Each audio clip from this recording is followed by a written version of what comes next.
તો મિત્રો અત્યારે સૌથી પહેલા વાત કરવામાં આવે તો ભાઈ ચૈતરભાઈ વસાવાને લઈને સૌથી મોટા સમાચાર મળી રહ્યા છે ભાઈ, જે બિલકુલ અત્યાર લગીના સૌથી મોટામાં મોટા સમાચાર ભાઈ આપણને મળી રહ્યા છે. કેમ કે તમને બધાને ખબર છે કે છેલ્લા 15 કે 17 દિવસથી લગાતાર વડોદરાની સેન્ટ્રલ જેલની અંદર ચૈતરભાઈ વસાવા છે ભાઈ.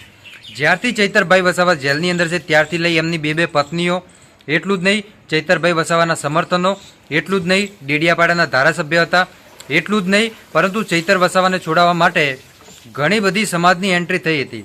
પણ સાહેબ અત્યારે સૌથી પહેલાં વાત કરવામાં આવે તો ચૈતરભાઈ વસાવાને લઈને હવે સૌથી મોટા ગુડ ન્યૂઝ મળી રહ્યા છે ભાઈ, જે બિલકુલ સારા સમાચાર ભાઈ.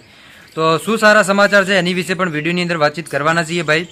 તો વિડીયો તમે અંત સુધી જોતા રહેજો. આપણે વિડીયોની શરૂઆત કરીએ એની પહેલાં ખાસ કરીને વિડીયોને એક લાઇક કરી નાખજો અને ચેનલ ઉપર હજી પહેલી વાર આવો છો તો દર્શક મિત્રો ચેનલને સબસ્ક્રાઈબ કરજો, જેથી કરીને આવનારા સમયમાં 300K ફોલોવર સુધી આપણે પહોંચી જઈએ.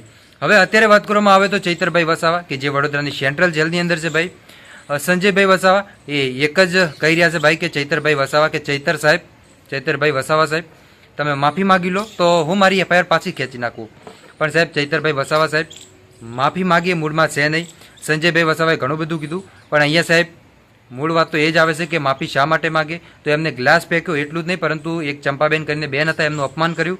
તો એ બંનેની સમક્ષ માફી માગી લે, બહેનોની વચ્ચે જઈને માફી માગે ભાઈ તો FIR પાછી ખેંચવાની છે ભાઈ અને ચૈતર વસાવાને બારે લાવવાનો છે. જો કે એમના જામીન મળતા નથી અને જામીન ન મળવાને કારણે ચૈતર વસાવા કે જે અત્યારે જેલની અંદર છે ભાઈ, હવે આવનારા સમયમાં મારા ભાઈઓ ખબર એ પડશે કે શું ખરેખર એમને જામીન મળે છે કે નથી મળતા.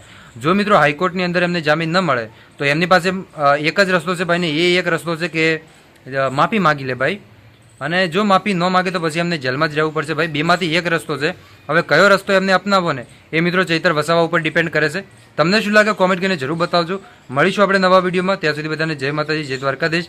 આગળ પણ આવવાનો સપોર્ટ કરતા રહેજો. ધન્યવાદ.